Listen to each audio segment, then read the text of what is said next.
दोस्तों नमस्कार। आज फिर एक नए वीडियो के साथ आपके समक्ष। जैसा कि मैंने कहा था, अभी 498 एक वीडियो आपके सामने आया जो कि दहेज प्रथा और दहेज का जो कानून है 498 उसकी पूरी डिटेल मैंने आपके सामने रखी। और आज मैं 304B दहेज हत्या पर आपके सामने आपसे बात करेंगे और क्या वह चीज है जिससे कि 304B से बचा जा सकता है, आई विटनेसेस होना अनिवार्य है अथवा नहीं, क्या एविडेंस लगते हैं, कौन सा एविडेंस होना बहुत जरूरी है, इन सब चीजों पर बात आज हम करने वाले हैं। तो दोस्तों, जो भी कोई व्यक्ति आज पहली बार चैनल पर आया है तो बेल आइकन प्रेस कर दे, जिससे कि जो भी वीडियो मैं बनाता हूं कानून से रिलेटेड, कि आप लोगों को किसी भी कंडीशन में जब आप हों तो आपको मदद इससे मिल पाए, ऐसा मेरा ध्येय है। तो चलिए आइए शुरू करते हैं इस वीडियो को। 304B दहेज हत्या, डाउरी डेथ। तो इसके लिए क्या होना जरूरी है तो देखते हैं। जब शादी के 7 साल के अंदर, मतलब शादी हुई है, शादी के 7 साल के अंदर पत्नी की मृत्यु हो जाए अननेचुरल डेथ में, जैसे कि आपका 304B डाउरी डेथ, तो दर्ज करा दिया जाता है 304B। यह बहुत ही खतरनाक धारा है। 302 जैसी जो संगीन धारा है उसके जैसे ही ये एक बड़ी धारा है 304B डाउरी डेथ।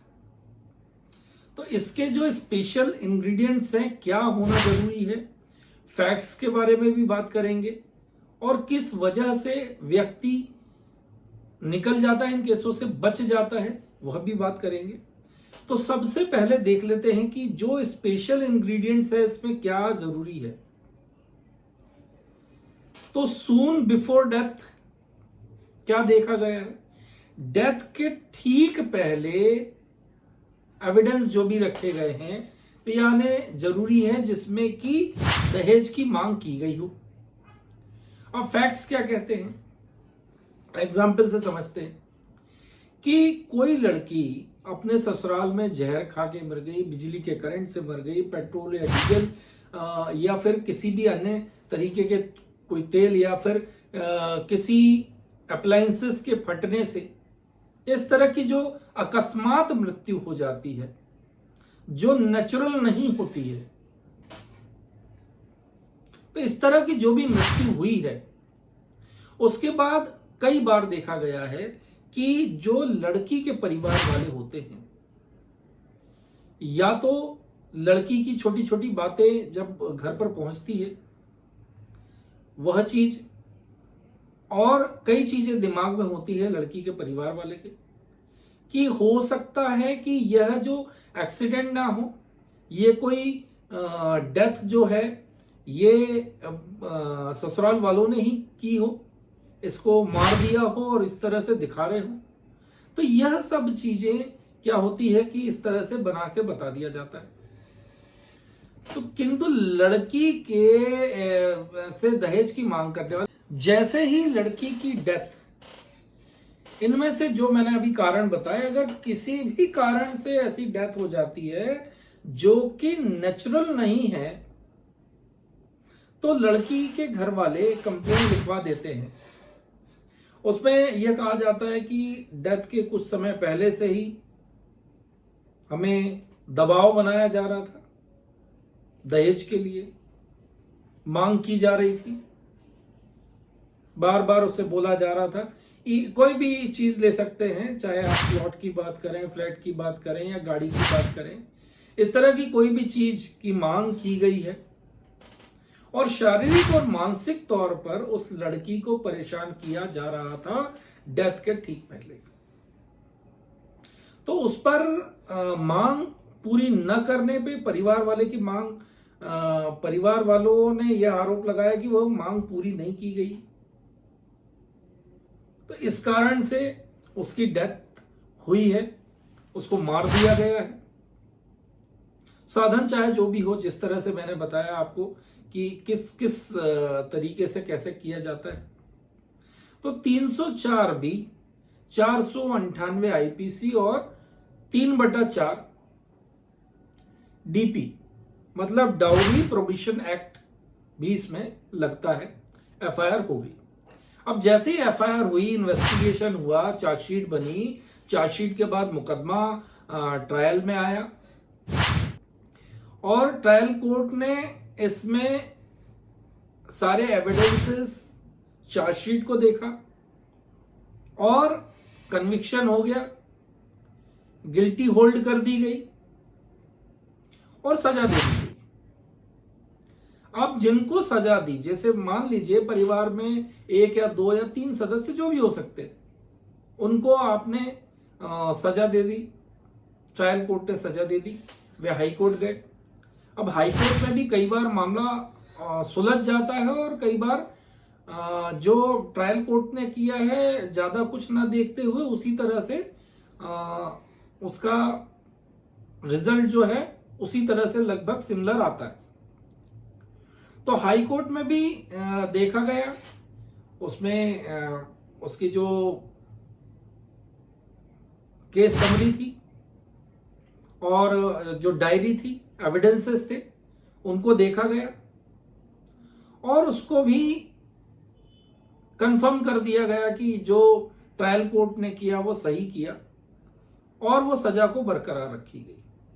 अब जब मामला ट्रायल कोर्ट, हाई कोर्ट होते हुए जब सुप्रीम कोर्ट गया, तो दोनों ही आदेशों के खिलाफ जब सुप्रीम कोर्ट में क्रिमिनल जो अपील है वो दाखिल होगी और दाखिल होने के बाद अगर उसमें जनरल एलिगेशन लगाए गए हैं जो अमूमन लगाए जाते हैं, तो बचने के जो चांसेस हैं वह प्रबल हो जाते हैं। किंतु अगर उसमें कोई स्पेशल केस है या फिर कोई स्पेसिफिक चीजें उसमें लगाई गई है या फिर कोई एविडेंस है, उसमें आई विटनेस है, तो फिर बच पाना बहुत मुश्किल होता है।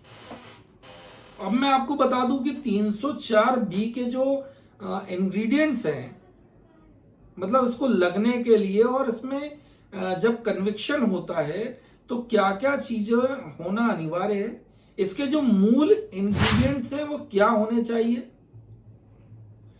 तो सबसे पहली बात है, जो डेथ हुई वो नेचुरल नहीं हुई है और 7 साल के अंदर हुई हो। उसके बाद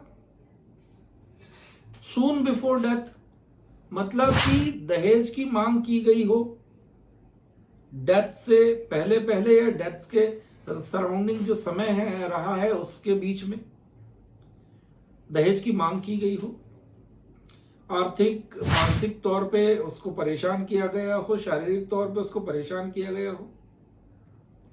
दूसरा जो है टार्चर, डिमांड और डेथ में कोई कनेक्शन बन रहा हो या क्लोज रिलेशन हो। तो ये सारी चीजें इसमें मायने रखती है। दोस्तों, अब हम बात करते हैं प्रिजम्पशन की। प्रिजम्पशन के आधार पर किसी भी व्यक्ति को मुलजिम बना देना सही नहीं है। 113 बी में क्या कहा गया है प्रिजम्पशन में और माननीय सुप्रीम कोर्ट का क्या मानना है इसमें, आइए बात करते हैं इस पर।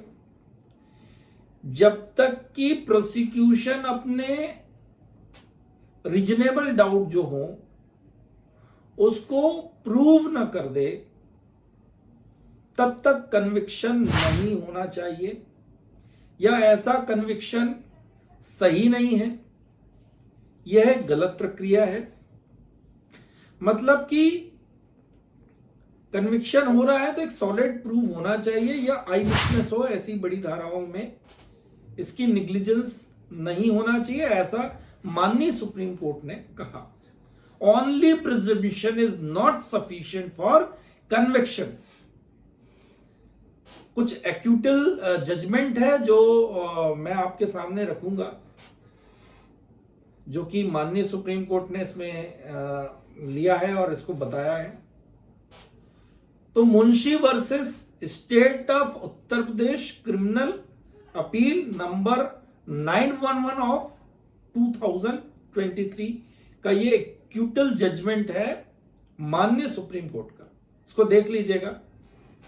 अच्छा, स्पेशल इंग्रेडिएंट्स जो भी होते हैं 304B की अगर मैं बात करूं तो आवश्यक एसेंशियल इंग्रेडिएंट्स जो थे वो मैंने आज बात की, आपको बताया कि क्या क्या होना चाहिए। और इसी तरह के वीडियो देखने के लिए आप जितने भी लोग नए जुड़े हैं बेल आइकन प्रेस कर लीजिएगा, जिससे कि आपके जो वीडियोस हैं वो स्किप ना हो और अधिक से अधिक कानूनी जानकारी आप तक पहुंच सके।